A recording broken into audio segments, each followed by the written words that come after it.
کہ اللہ جس کو عذاب دیتا ہے اس سے عبادت کی توفیق چھین لیتا ہے۔ بنی اسرائیل میں ایک شخص نے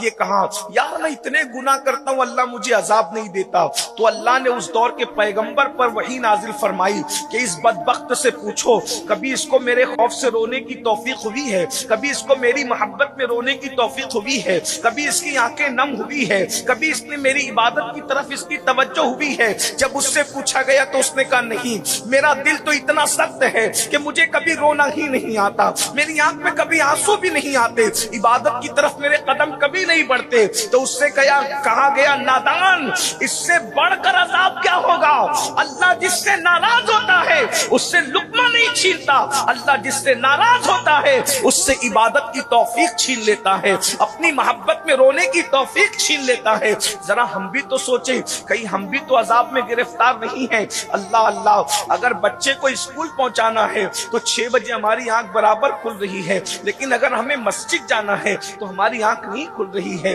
تو کہیں ایسا تو نہیں کہ ہم اللہ کے عذاب میں گرفتار ہیں؟ عذاب صرف یہی نہیں کہ ہتکڑیاں ہوگی، عذاب یہی نہیں کہ صرف آگ ہوگی، عذاب صرف یہی نہیں کہ اللہ اکبر تباہی اور بربادی ہوگی، عبادت کی توفیق کا چھین جانا بھی، بلکہ میں تو کہتا ہوں عبادت کی توفیق کا چھین جانا یہ بڑے عذابوں میں سے عذاب ہے، اس لیے کہ قدرت توفیق نہیں دے رہی آپ کو عبادت کی، مطلب ناراضگی کس قدر ہے۔